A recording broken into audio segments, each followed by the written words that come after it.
So as you see here, Moms Demand Action for Gun Sense in America is a powerful visual and rhetorical critique of American gun laws.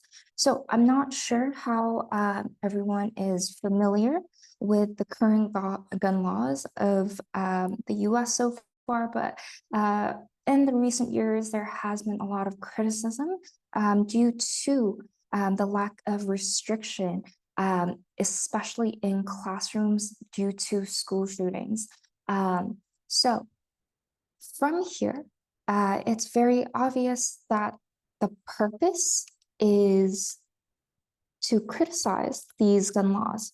So it's to criticize, but there are also several other more nuances within this purpose. So yes, it's to criticize gun laws, but it's also to criticize the inconsistency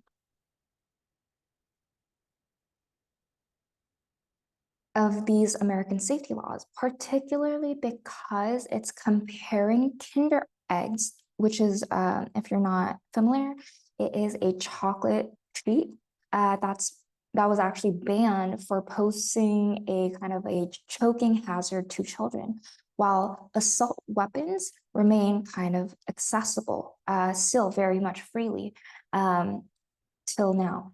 And it's to criticize kind of the inconsistency or the irony of that. But it's also, in criticizing, they're also trying to advocate for change, right? So it's to advocate for stricter gun laws. And lastly,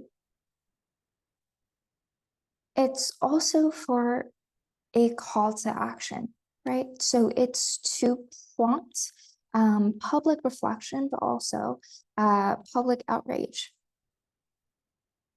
which is to have the certain political pressure for reform. So in any type of paper one text type or a non-literature text type, you should be looking for the purpose first. I usually start with purpose and target audience, and this is due to, I don't want you guys to simply just say like, oh, it's to criticize, or it's to advertise, or it's to advocate. I want you to be very specific in terms of what the author's message is. And this is going to help your paper one be a lot less general in terms of how you portray your thesis statements or your main point sentences in your body paragraphs. And those two areas are something that a lot of my students struggle with. And most comments that I feel like a lot of my students get feedback from is that their argument is too general, it's too vague, and that is because you guys are not identifying these purposes as deeply as you can, right? So just from that, just from criticizing, we already extracted kind of three different purposes or aspects of what the author wants to achieve with this visual advertisement or this visual campaign, right? So then we need to ask ourselves, what is the target audience, or who are the target audience? So from the campaign leaders here, Moms Demand Action, we can clearly understand that this is American parents.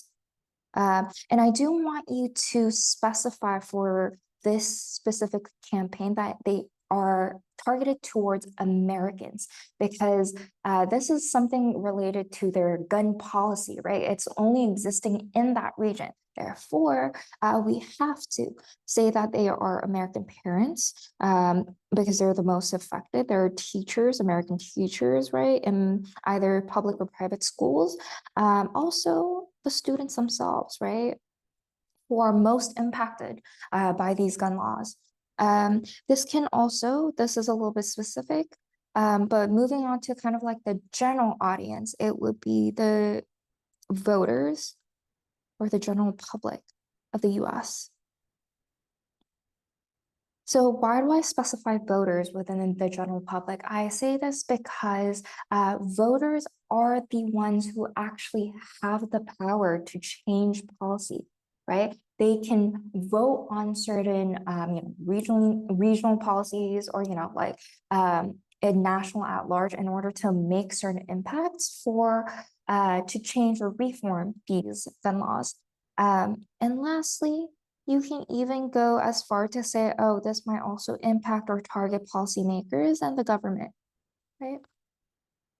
So I'm sure, and the thing is, these audiences can overlap, right? Policymakers can be American parents. Policymakers can have friends, children of friends, or children of coworkers who are in U.S. schools, and they might also be voters as well. So these all kind of interlink, and that's exactly what this campaign is also targeting for, right? So this is as far as I want you to go for target audience. And the reason why I also say to,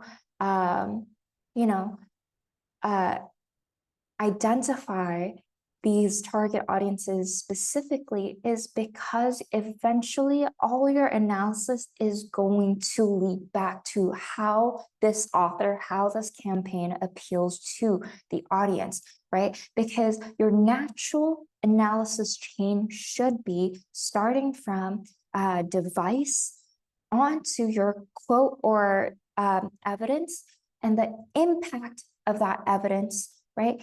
And then eventually how that impacts the audience members.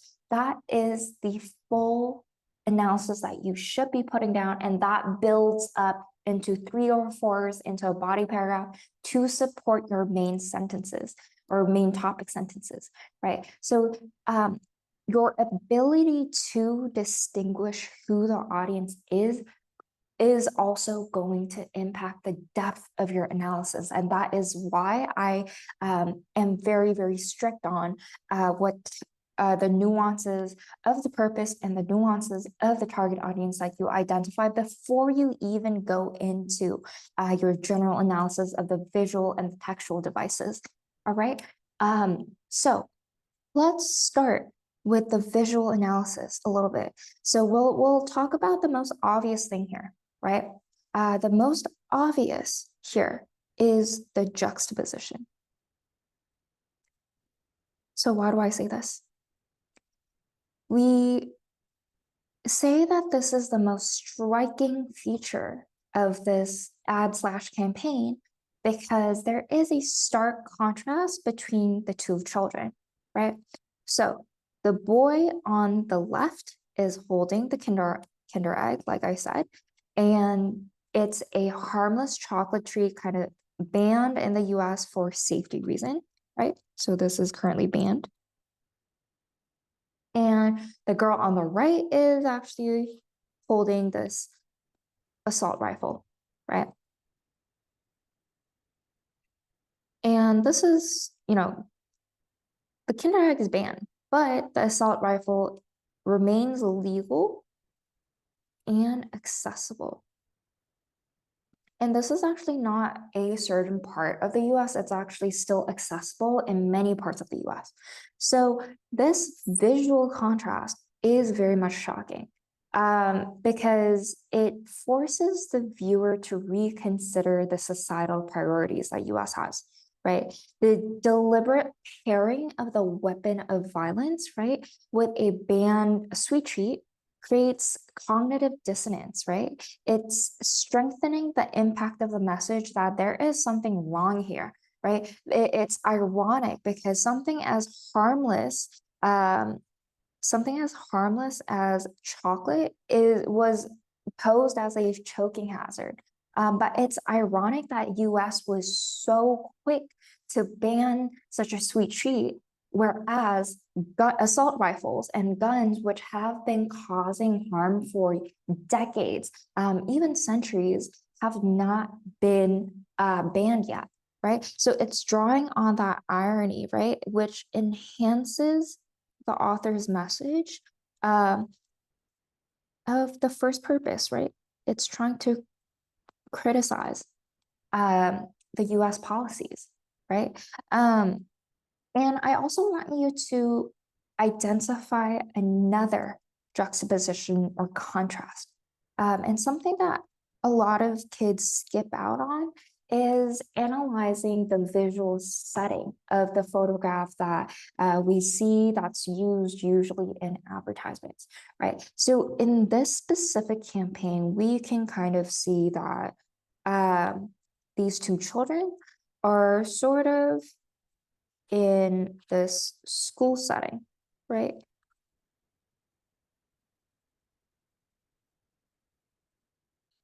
So why is this important? This classroom setting is not neutral. And the reason why I say this is because this is sort of symbolic of this type of innocence or safety that we usually universally recognize as spaces for learning and growth. And it's by placing these children in a typical American elementary classroom, the ad sets up an expectation of safety and normalcy, right? But that's what we think until it is violently disrupted by the presence of an assault rifle, right? So what this does is it actually intensifies the shock value, right? It's evoking certain violent imagery that kind of supposedly threatens this innocence or safe learning spaces, right? And this is done very, very well because what it also does is it's evoking school shooting context as well.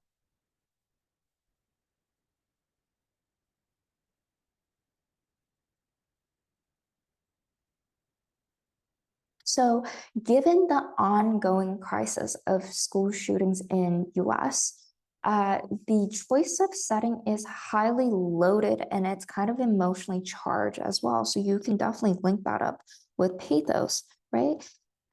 And the classroom doesn't just represent kind of safety. It's kind of serving as a grim reminder of spaces that have been violated by gun violence, and thus adding another reason to why we should probably ask for reform or apply political pressure for gun safety laws, right?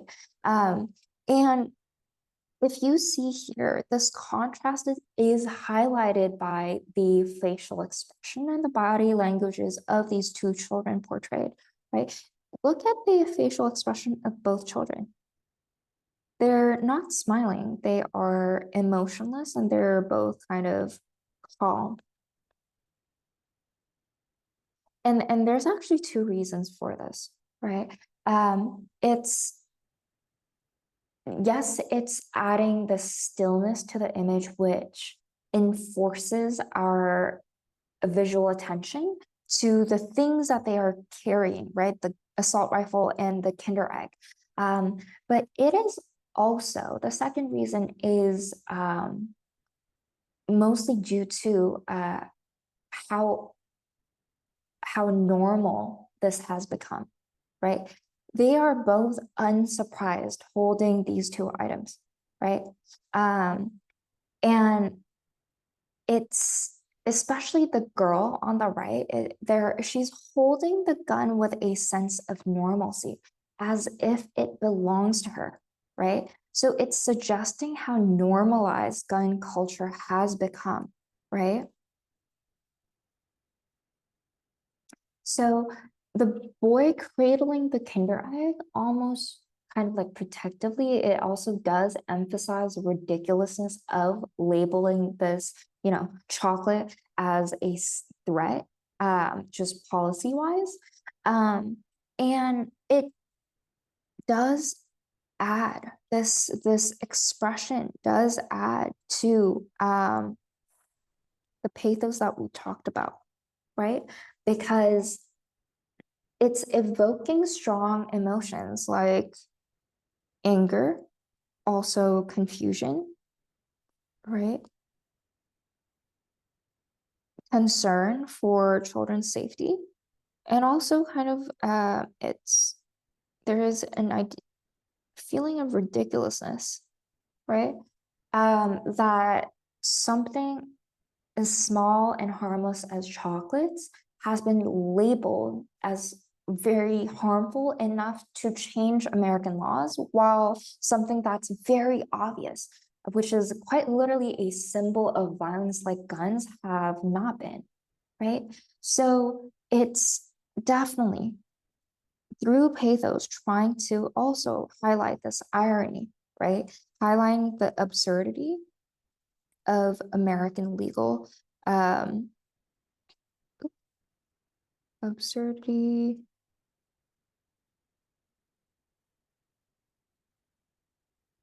Let me rewrite that.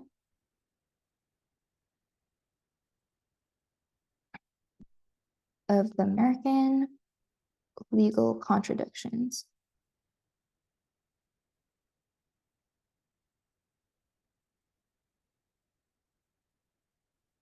All right.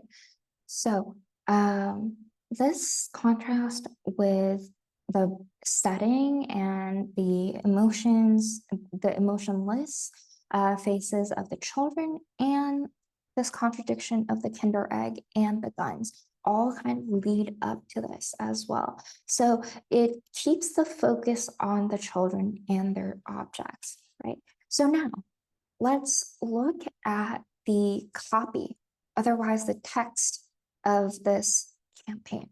So on the very, very top, we are we can say that these two children are the focal point.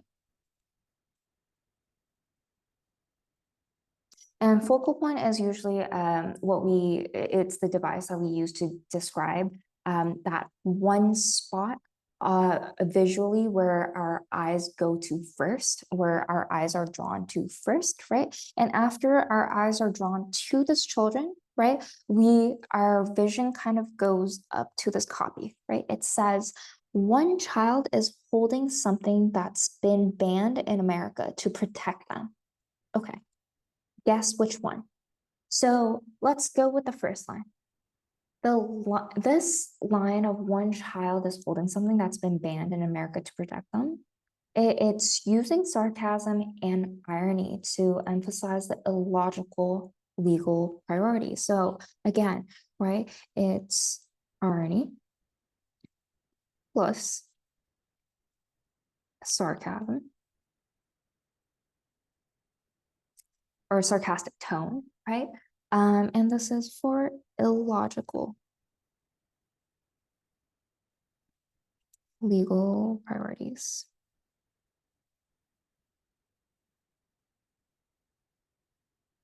All right, and to protect them, right? Let's highlight this part.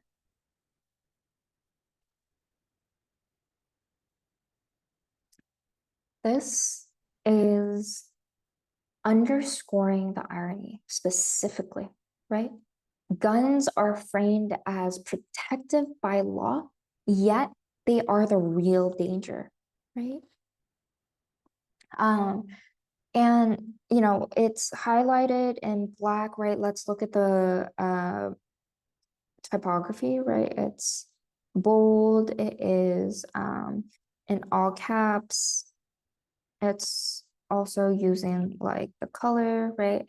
And the color of this specifically, this is highlighted as red, right? Guess which one, right? It's drawing the eye and it's creating a type of urgency, right?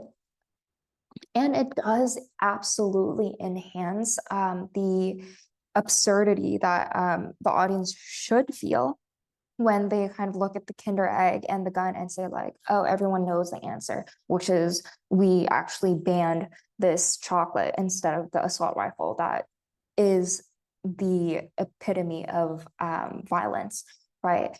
And this call to action does continue, down to the bottom where our eyes kind of go last, right? It says, we won't sell Kinder chocolate eggs in the interest of child safety.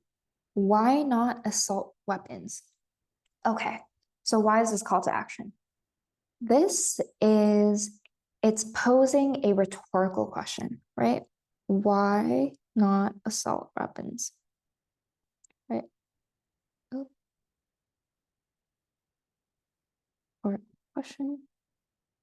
And usually, the rhetorical question as a device is thrown to challenge the audience to reflect and engage in this dialogue. And in this case, it's the dialogue that debates regarding on why we need stronger gun laws in the US, right? So it's posing the audience, remember the audience is parents, teachers, policymakers, and general US voters, right?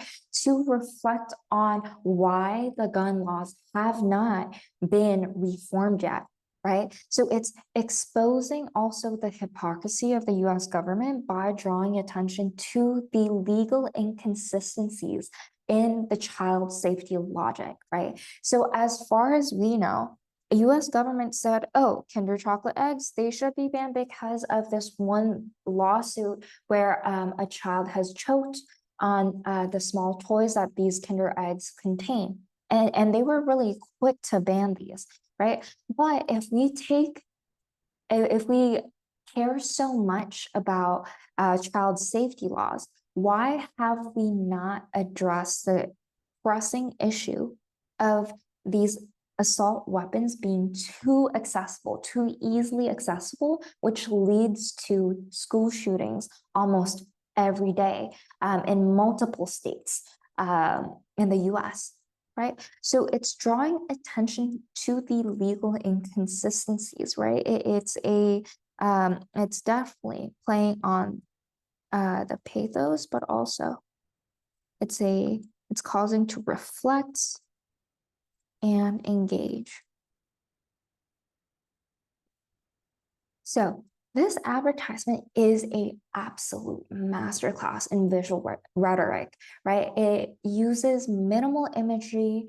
It just uses a single photograph, but it's very powerful. It's using powerful juxtaposition to challenge US gun laws, and it is effective because it invites discomfort, right? And through that discomfort, it compels the audience to be aware and take action or want to take action, right? So by centering the safety of children, in this case, it's humanizing this issue, right? It's humanizing this ongoing issue of, accessible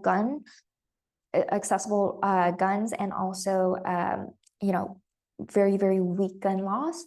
And it's kind of humanizing this politicized debate to reframe it around a moral issue and a moral clarity, right? It's asking like, what is actually important here, right?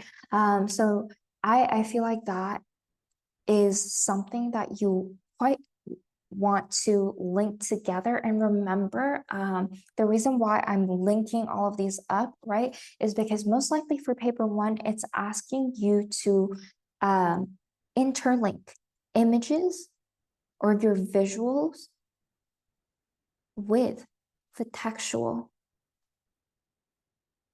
devices, right? So something that I do see a lot is a lot of students, especially in junior year, right, in 11th grade, they make this mistake of separating their visual and their textual devices. So they would make all of their visual devices into one paragraph and make all of their textual devices into another paragraph. This is not what I want you to do. And that's actually the easiest way to kind of get the worst grade for paper one.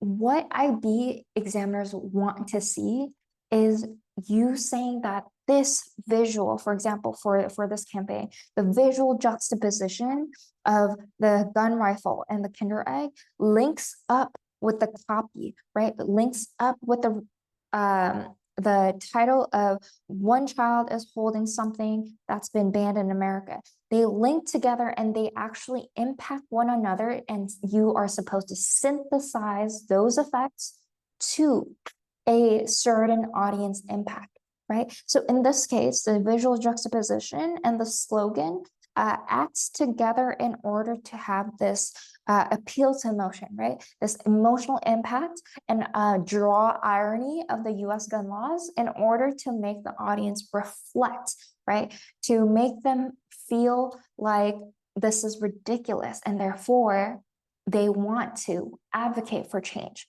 right? So that's something that I want you to focus on, especially for non-literature texts and for paper one.